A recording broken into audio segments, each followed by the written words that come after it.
We are live. Okay. I'm gonna go. You ready for me to run the intro? Or you want me to give you a second? Give me 2 seconds. Give me 1 second. All right, There it is.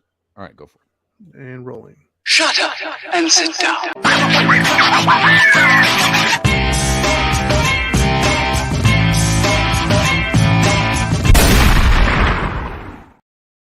Boom. What's happening, Trinity? How are you? Another day, man. Another day. Exactly. Welcome, everybody. This is the Couch Live. Well, it's the Couch Live edition of Dope and Dharma is what it is here.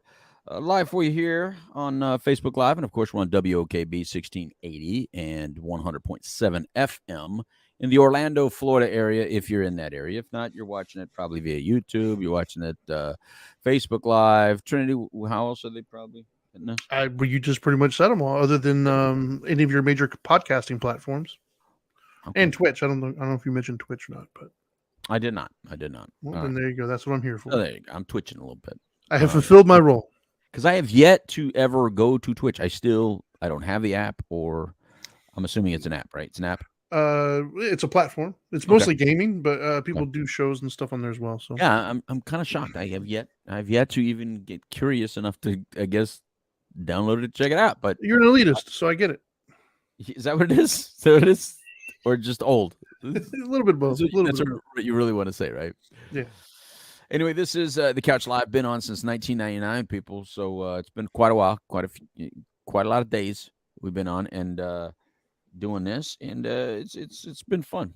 I've been on all different kinds of platforms, I guess. I right. What a transition if you think about that, right? Like started out on like local like TV / radio, right? Then it moved to internet radio, and then moved to a different studio, internet radio.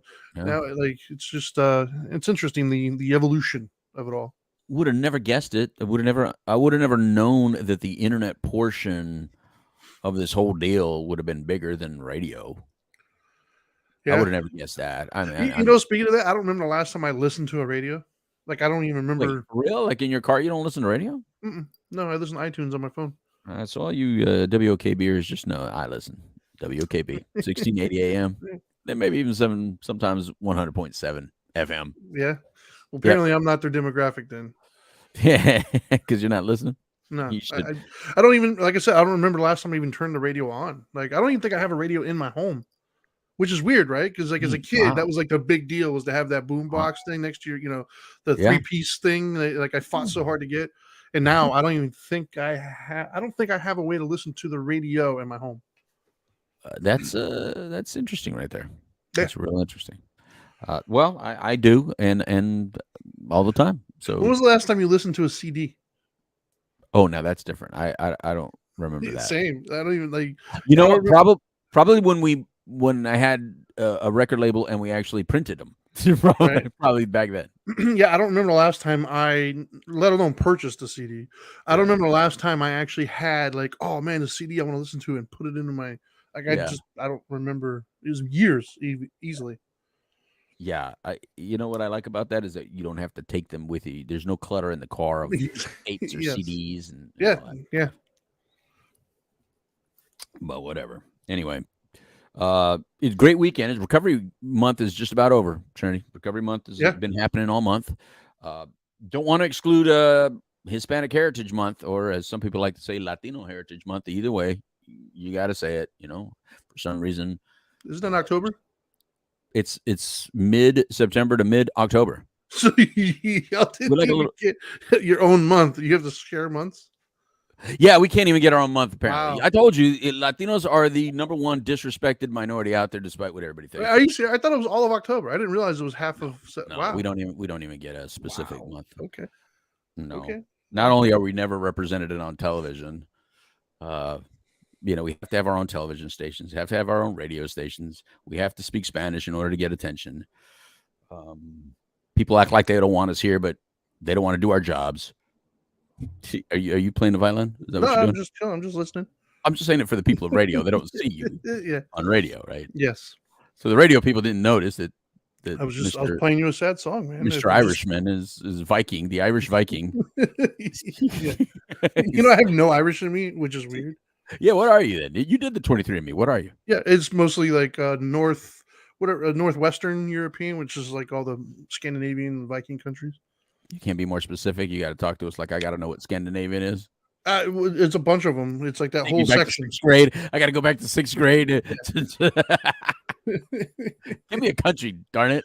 Well, there's Norway. There's what else is up there? Sweden. Denmark, Sweden. Like basically Europe, Northwest. All that general area up there. That's where my I have 0 like African in me, which is weird because you got like what 4%. I got 6%, 6% African, 6% West African. Yeah. The funny part though about that whole thing, and I'm probably going to get in trouble for mentioning this. Right. My whole life. Oh, here goes your mom. You're going to upset your mom. I know you're going to upset your mom. Go for it. I probably shouldn't. I know what you're going to say. No, I know what you're going to say. My whole life, my mother has bragged about, talked about, and just included in numerous conversations of our Indian heritage. And then when 23andMe came out, we have exactly zero. Indian heritage. 0. Now it can be argued, and it has been, that those things are inaccurate when it comes to Native American because it's hard to track the blood. Oh, really? Yeah, I don't know if I'd agree with that. When I looked it up, actually, there was because yeah, you know who's saying it's inaccurate? A bunch of white people that thought they were Indian. Yeah. Well, doesn't everybody think they have Indian in it though? Even black people. Like I didn't. I actually didn't. I didn't think I did. And and my wife is the same. I did marry. For all intents and purposes, I married a white woman too, and she also thought she was part Native American. Everybody does. Yeah, like all white people do. And then I get mine thinking I have 0 Native American. Right? I thought I was going to see what 90%, Latino and Italian. That but you're from Mexico. There's a party that's from Mexico, so I would assume was it the Mayans? But look at us though. We're very light skinned. We're very European looking. Right? That's racist. Yeah, I am. But yet 14% Native American. Holy crap, 14%. Yeah, that high. I'm 14% Native American and 6% African. So clearly, I'm 20% of somebody better pay me some money. Dude, right? let me have at least a craps table or something, right? You know what I mean? I need a slot machine. I can't believe it's that high. Wow. Yeah, 20% total. Wow. If you mix those two up together, the rest is all exactly where I thought. The Mediterranean. Everything. I'm all Spanish. No, it's all Spanish, and that I can't say Italian, Corsica, which we knew, Sicily, which we knew, those areas. That's it. Right. Yeah, sure. We knew that. But yeah, apparently we came direct, and then we came to say, I'm a little lonely. You want to, do a little something, and that's what happened. So anyway, recovery month, and it's been good, man. I was busy all weekend. You got out of it, Trinity. You've been getting out of these recovery months. I have. This whole month has been 100% didn't even know we just had one. So we did the recovery walk at Lake Eola this past weekend. Thank you very much, everybody, for coming up. Judge Lattimore came out, and Judge Lattimore is amazing. I love Judge Lattimore for who she is as a judge. I know there's at least one person out there going, Judge, did you just say you love a judge? I'm going to say, yeah, because it's a very difficult position. You're in a position to pass judgment. I mean, it's in the name, right? Yeah. So, Trinity, when we're in a time in a world where it's like you're not supposed to pass judgment, no, we have a job position on earth that their whole entire duty is to pass judgment based on the facts that get presented, right?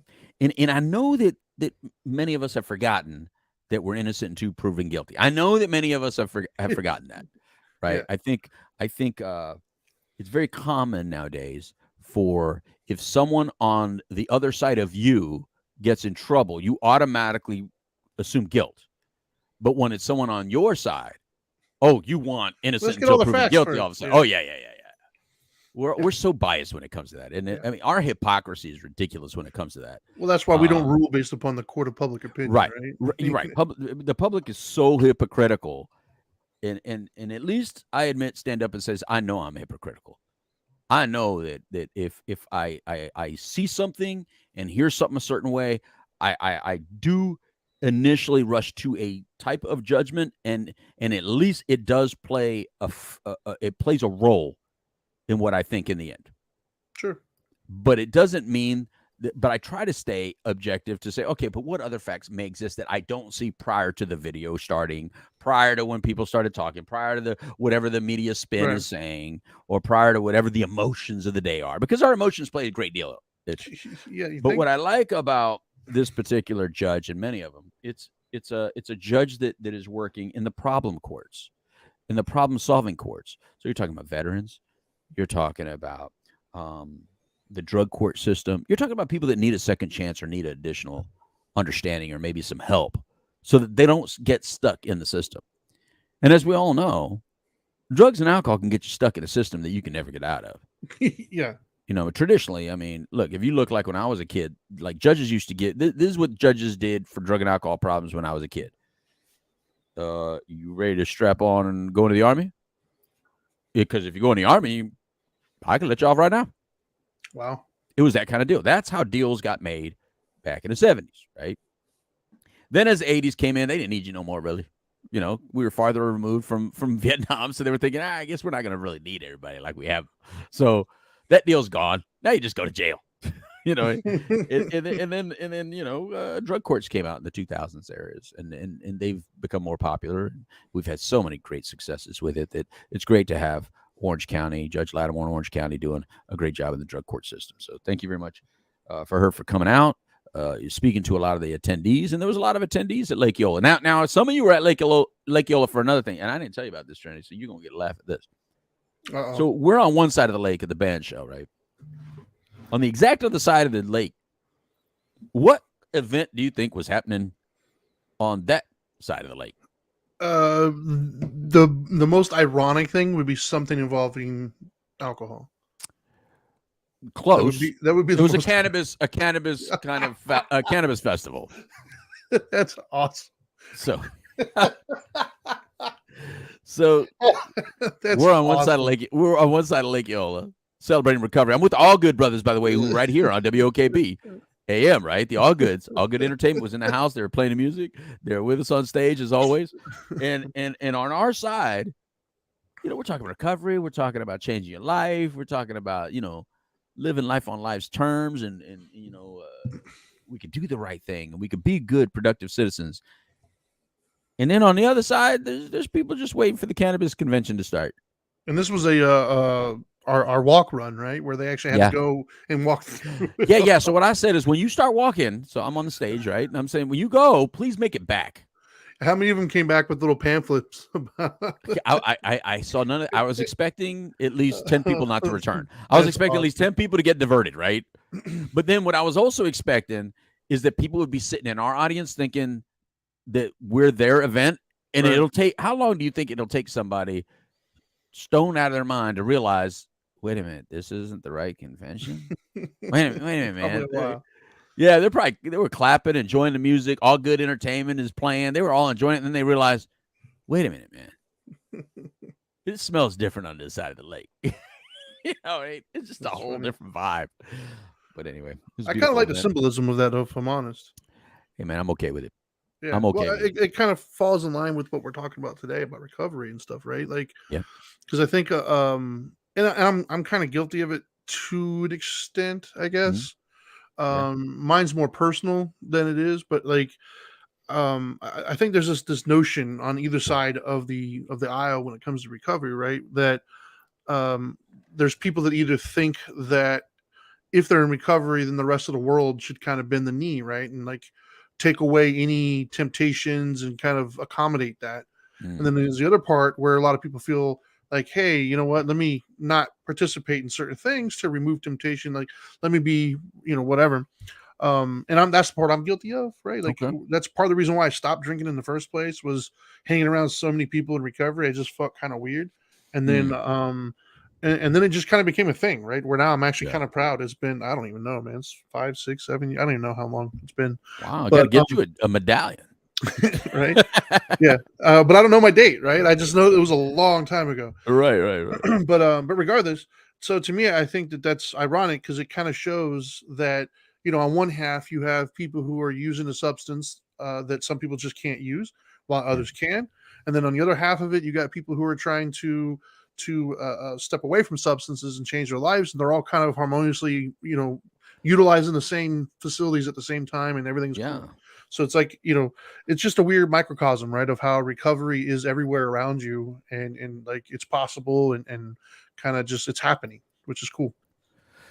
You know, and you know what? I was sober before sober was cool. Because at one time it wasn't, right? At one Right. time we wouldn't hear about it. Everybody was Yeah. anonymous, Yeah. and then I love giving credit to the LGBTQ community that kind of made coming out okay. And so I say we as recovering addicts needed to come out. We need to not live in a closet. Forget your gender stuff living in the closet, man. I think we needed to there's more of us. And we were all in the closet. There's millions and millions and millions of us. And we come in all shapes, sizes, all colors, all creeds, Mhm. all races. We're not bound by skin color. We're not bound by religion. We come in every form, rich, poor, whatever. And yet we were all living in the closet. And so Yeah. the beautiful thing about where we're at today in recovery is that if you want to be anonymous for your particular program, that's fine. But for many of us, we love to recover out loud, and that's fine too. And if you want to recover out loud and let people know, look, you don't just have to talk about me when I'm getting arrested. You don't have to just talk about me when I'm doing foolishness. You could talk about me when I'm being celebrated for being a good dad, a good mother, Yeah. a good member of society, a contributor to society that for some reason in today's world we seem to bash contributors of society. I don't get it yet, but we Yeah. seem to get a lot of bashing of people that contribute to society just for thinking differently. But all contributors should be, applauded Well, the and appreciated. anonymity I think is interesting, right? Because I wish I could say after all these years that we've been doing this Right, that I get it and I'm cool with it, but I'm still not. Like, right, I think the anonymity hurts the movement, helps the individual, right, right? I right, think as a movement, I think you guys struggle with anonymity because more people aren't out there professing it, right, but it helps the individual because there is still stigma attached to where if you do right. come out, then you very well could be treated differently, which Yeah, even in and itself I think is awfully kind of weird, right? Like if you think yeah, about in today's society, it's like the opposite, right? Like if I remember back in the day that there were politicians who were very, very anti LGBT gay community, right, right, and then right, somebody within their family came out as gay. right. Next thing you know, they get it and they start changing their votes and their patterns, and they're all okay Mhm. with it because they had somebody in their life that they experienced it. To whereas with drugs and alcohol, now this is anecdotal, but it appears on face value to be the exact opposite. Right. You're like very pro anybody who has a substance issue and you're fighting for them and you think, hey, they have a substance issue, you need to, pay attention to that. Unless it happens to you and your family, then all of a sudden you're very angry and very anti, like Yeah. that's not an excuse. It's like a weird dynamic with all that. Yeah, it can go in so many. Yeah, There's no one way to paint it. yeah, I mean, there's a lot of people out there listening right now that they've been hurt by somebody yeah, that suffered from a substance use disorder, right? So for them, they feel like I don't care if the person gets clean, sober, or whatever. I'm never forgiving that person. yeah, That person hurt me, and you have a right to feel whatever way you want to feel. I can't tell you how to feel towards that person.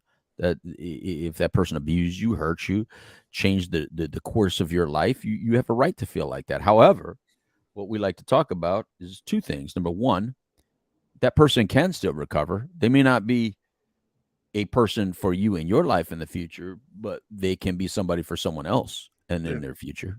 A whole different world for them. Number two, forgiveness helps you. Your anger doesn't. Now, you could take that same frustration and learn how to maybe navigate a little bit differently, trust a little bit differently. But for some of you, you took it too far. You've taken it to never trusting people ever again. You took it to anyone that looks, sounds, smells anything like that person. You just have this utter hate. And that's the kind of stuff that we as humans, we get in trouble as a population when we generalize, when we overgeneralize. And it's weird, right? Because when we're on one side of the generalization, we say, you shouldn't judge me because of that. You should never judge me because yeah. of my skin color, my religion, my race, my gender. Blah, blah. But then when it comes to someone else on the other side, again, the hypocrisy. Yep. Like I said, it's We're always fun if judging you're on you. a team. We judge you because your skin color, Yep. because your race, because your religion, because your height, because your weight, whatever. We we're human hypocrites. Yep. And I have say,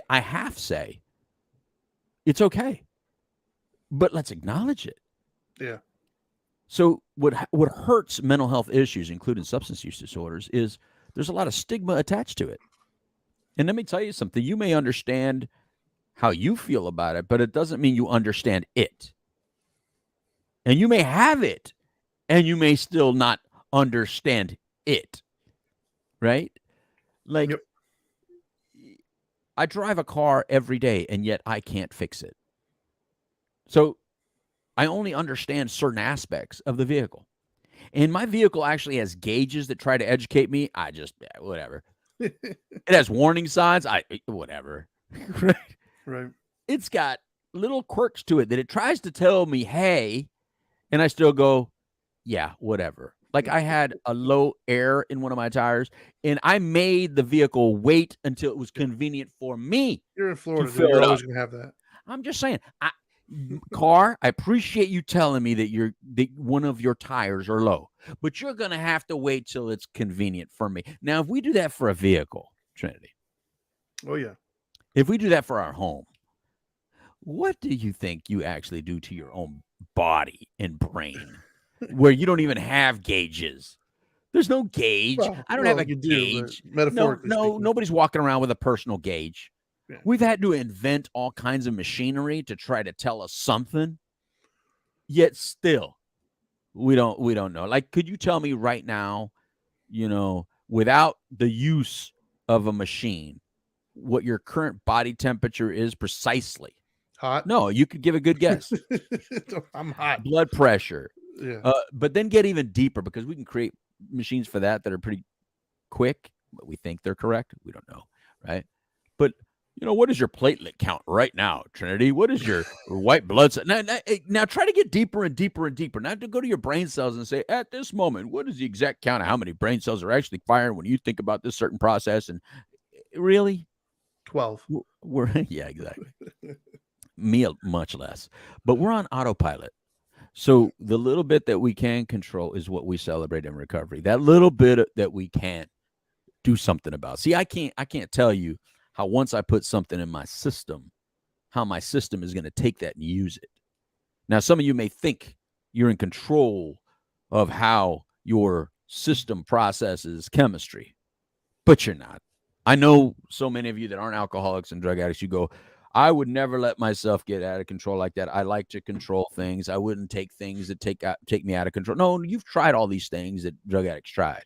You've tried all the things alcoholics haven't tried, but your system processed it differently. And another thing that may have occurred, it probably didn't open up a Pandora's box in you of trauma that you may have. If you do have trauma and didn't become a drug addict or alcoholic, you processed this trauma very differently than somebody else. And you didn't have 100% control over how you did that. You think you did, but you don't. And the same thing with chemistry. I can eat potato chips, but I can't tell the potato chip where to go. Because if I could, I would tell the potato chips, look, you can come in, but I need you to vacate the premises in the morning. Can we agree that you 100% vacate the premises in the morning? Because I can't let you stick around. If you stick around, I'm going to get, too chubby in certain areas, and I don't want that. I can't do that. I have no control over that. All I have control of is putting that potato chip in my system with the knowledge that once I put it in my system, it's 100% up to an entire process that I have no ability to control. It's out of my control at that point. So take that into account, everybody. Once you drink alcohol, it's up to your body how to process that alcohol, not you. Once you put any drug in your system, any chemical in your system, it's up to your system how to control that, not you. And it's up to us to be very honest with ourselves in relation to what's truly happening. And that's where we get into problems, Trinity, because I've already started the show with saying we're hypocrites. Right? There's always somebody worse than you, right? Sure. Always. Of course. Right? There's always somebody meaner than you. There's always somebody nicer than you, better looking than you, taller than you, fatter than you, skinnier than you, anything than you. You're not the one of anything. And There's yet, nobody more me than me. I don't know about that. Just try to be contrarian. That's a good hypothesis, but Sure. I think right now there's an alien somewhere saying he doesn't know. Right, body snatch. He doesn't know. The real me is up in a spaceship somewhere. Yeah. We have him in the purest form. He's already altered that one. We have that exact genetic composition ready to go again. Like, in another year. He's not due to be born in another year, but and we'll see how it goes then. But he can think whatever he wants. Well, see, talking about recovery month, right? Like, not to switch gears, I guess, but there's certain things that come into my head that I wanted to say. So Okay. we'll transition to that however we can. But Transition. the thing for me with recovery that I find puzzling is a couple of things. Number one is this notion that people aren't like super proud of it as they should be, right? The anonymity thing, that's what bothers me, is like somebody beats cancer, they can't wait to tell the world, right? And oh, I'm gonna piss some people off. You didn't beat cancer, right? Like your doctors came up with a good plan to like take medication and go do chemo. Now, granted, you went through it and everything else, and I commend anybody to do that. But like it was very passive, right? You kind of just followed the directions. To whereas with addiction, you kind of have to beat that, right? Like you have to like actively make decisions on a daily basis to avoid things that are going to be detrimental to your life. So you, in theory, you beat that. Now, granted, you had a team of people around you supporting you and giving you a path to get there, but you had to walk that path every single day. And I think that that's something to be proud of. Like, heck yeah, man. That when you see people in the depths of addiction and how low it can go, to then see where they're like, whoa, Yeah. like, wow, that's something you should be proud of, right? And then the second thing that comes to my mind, and this is just once again anecdotal, maybe I've been blessed to be around some really good people, I guess, but I've noticed in my own life, and this is going to sound so weird for those of you who don't interact in this circle, some of the most well-adjusted, healthy people I meet are in recovery. Right? Like I meet people who look down on addicts and make fun of them or talk trash about them or whatever. But when you take a deep dive into their own life, there's so many things about them that are sabotaging every relationship and their own life. Just you really need help, dude. Like you have not recovered from your trauma and you're screwing your life up. But yet they're judging this other person who has a history of drug abuse or alcohol. And granted, they might have done some terrible things. But when you look at them now, and I don't mean just sober, I mean recovery, right? Like I don't mean just abstaining and not doing it. I mean recovery, doing the work and kind of healing yourself, right? Those individuals, when I talk to them, I'm so impressed. Like some of the people I admire the most are in recovery. And I don't admire them necessarily just because they're in recovery, but the byproduct of that, meaning the brutal honesty they have, the how self-aware they are, how humble they can be. Like it's just impressive, right? And so it's like I've said this before and I'll say it again. I really think like everybody should go through the steps, man. Like I don't think it should be just an addiction type thing, because I just see the after effect when they come out. And it's just like if you do it right, you know what I mean? Obviously, once again, this is anecdotal. I'm sure there's people who've gone through it and didn't, but the ones I've seen and interacted with, when they come out the other side, wow, like stellar human beings, man. Like you've been through struggle, you've come through it, you've persevered, you were so self-aware, so humble, so wise, and so giving to those around you, just like just a genuinely good person to be around. And then you look at the other side, the people who haven't gone through all that, who haven't recovered from their trauma, haven't gone to therapy, haven't looked into things. They're not exactly as fun to be with sometimes, you know. And then when you are around them, it's just like, dude, you don't really treat people around you well. Like you need to be knocked down a little bit sometimes. And so it's just, I don't know. Those are the things that pop in my mind when I think of recovery. And I was very specific when I said not just sobriety, but recovery. Right.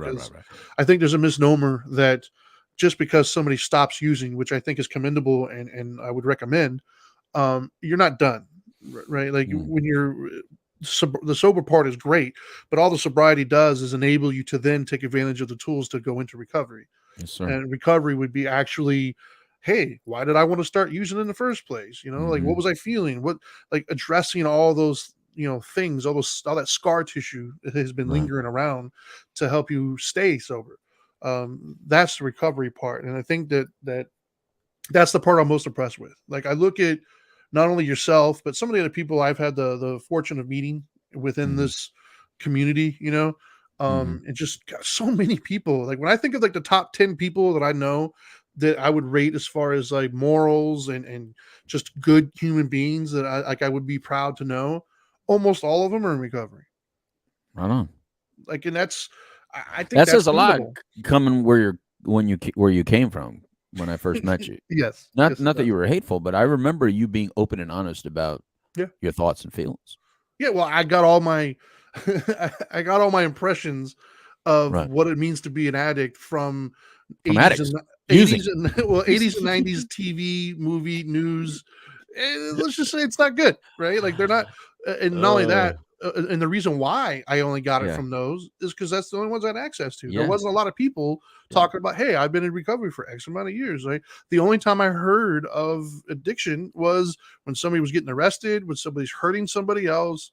You know, when you're trying to avoid injury or harm because that person is this. Like it was nothing good at all, and I was never, made aware of the massive amounts of people that are not only in recovering but excelling, right? Because this isn't a new thing. This isn't like a 2023 thing. People have been going through recovery and changing the world for decades. Oh yeah. And I just never, it wasn't talked about. Like I didn't really interact with that. And so yeah, I mean, and no, I didn't have a great idea of it when I was younger.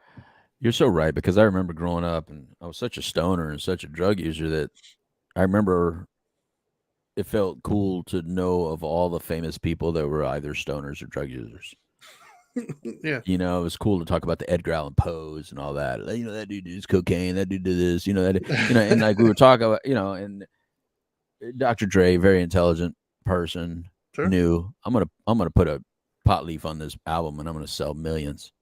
One of the best rap albums, by the way. Yeah, one of the least smokers out there compared to how many people were smokers out there. And he goes and puts it together and throws it out there, and you saw his partner made up for it though. yes, he did. He still does. Well, that's a great example. Snoop, when Snoop quit smoking pot for a while, what happened to his ratings and everything? His music didn't went down complete. Like the went down. It went down to nothing, man. I mean, he went back to smoking so quick. I think Martha Stewart came out and says, "Brother, you better pick that stuff up back again. You better not drop it." It's a weird pairing too. You are what you are, Snoop. Pick it up. Yeah. He was not allowed to quit. The moment he tried to quit, he saw nobody cares about you, Snoop, unless you're smoking. So, things like that. I mean, Cheech and Chong is another good thing. Like Chong got all the attention afterwards. Cheech, as soon as Cheech came out and says, I really don't smoke, I don't do any of that stuff. Cheech, his career stayed stagnant. Well, Chong, on the other hand, by being what he is, stayed a stoner, stayed acting like a stoner, selling bongs, just that image. Yeah. Well, Cheech went into movies and stuff, or other movies other than stoner movies. Never the same. It was almost like Cheech went through the Henry Winkler stuff. It's like, Henry. As soon as we found out Henry Winkler, that's what you really talk like. It was like, you're not the Fonz. Oh no, I never want to see you again. Don't even come on TV, bro. I will never see Cheech other than Cheech and Chong ever. If I even hear the word Cheech, it's can't just do it. Nope. No, we only want to see him as Cheech. Dude, I never want to see Henry Winkler not play the Fonz. I hate when Henry Winkler plays that real soft guy that he kind of is. Hi, that real meek. Dude, you're the Fonz, bro. Do never talk like that. I don't care if it's a fake it. Fake it till you make it. Fake it. I will never see Cheech without picturing him in the van that's smoking as they're driving down the road. Oh, bro. Was that Up in Smoke, I think? They were so good. I wasn't even a stoner, but I thought those movies were hilarious, man. I was, and I loved it. Well, and that's, what, that kind of feeds into the problem, if I'm honest, right? Like, psychologically speaking, right? Or metaphorically speaking, right. I have at least 5 or 6 movies that I can think of where they glamorized and glorified drinking and drug use. Of course they did. Or they made it look absolutely terrible, right? Right. I can't think of any movie or show right now where they glorified recovery. I can't think. I'm not saying there isn't one. I'm just saying it's not so relevant that it immediately pops to my mind. It's so bad. It's so bad that even that one show where that dude walks with a cane, that dude that's a doctor walks with a cane. House MD, love that show. He's like an active addiction at the time. Yeah, and they glorify him like that. That is what we do. We do glorify that stuff way so much. Yeah, and what I want to remind you all is that while you're glorifying and go like, I can rate, and we're laughing about it and it's entertaining, because it is, but it's entertaining like a wreck is entertaining. It's good until you're in it. Yeah. It's entertaining like a fight is entertaining. Like we all watch fights, at least I do, on social media, until you're in it, until you're the one getting stomped. Yeah. It's great and funny until it's your grandmother that just got punched by somebody that was walking by. So you could say whatever you want to say when you're not the victim of it. That's why I think there's the people out there campaign was so suffering. good. Yeah, there's people out there suffering. That's why I think the truth campaign was so effective. It's because like they were bringing truth to like, hey, yeah, I know they keep showing people in movies smoking and how cool they are. Okay, that may or may not be true in your life. Right. But this is also true. And they started showing like, hey, wait a minute, you get cancer and you lose your, you lose your jaws and all sorts of stuff. And so like I think we're missing that when it comes to recovery. Like we're missing this beacon of recovery. This like, hey, recovery's cool kind of a thing. I mean, I know we have some rock stars who kind of try to go out there, but like sadly by the time they figure that out, they're kind of not really in the mainstream anymore, which good for them. They recovered, but they're not really quote unquote cool anymore. Like we need young blood. We need somebody out there who is in the prime, right? Like I swear Tebow should have been that dude, even though technically speaking he wasn't in recovery, but he was as close as we got as like a good wholesome person who was popular and everything else. We're missing the recovery version of that, right? The guy that's in recovery or the girl that's in recovery that promotes it, talks about it, and makes it look good. We got some, and then they do something stupid or something stupid from their past comes up, like Russell Brand. Thank you very much, brother. I hope you're innocent, but innocent until proven guilty. We shall see. But even the stuff that he admitted to that just doesn't look good, right? It might not be illegal, but it doesn't look good. So let me go here because I think, and I know we have to kind of end it. Stuff I gotta go see, but. Tell me what you think about this. We can actually reward everyone, not just those in recovery. We can reward everyone for living a clean lifestyle. We have full capability of drug testing, right? Sure. So we could mandatory, and the reason we can do it mandatory is because you can choose not to work. You can choose to be unemployed. We could mandatory drug test every single working individual in the United States and reward them with a weekly bonus for every every negative drug test. We could do that. Would that be constitutional? Because it's voluntary. You go be an entrepreneur. You can do whatever you want to do. But if you work anywhere that receives federal money, if you work with anyone that receives state money, then you will be subject to mandatory drug testing weekly. But the positive is this: it's voluntary, and you'll get a bonus every week. If you receive any state or federal money, every week you have to pass drug tests, or else you can't receive that money. People look at this like that would be unconstitutional, like you just said, right? I like what you just said as far as voluntary. But the issue is this: we have to stop enabling the problem. Yeah. And it's not for those of you that can do it okay. It's for all the ones that cannot, because the ones that cannot affect a lot more people in a very negative and harmful way than all of you that can do it okay affect people in a positive way. Let me say that again, just in case you couldn't follow.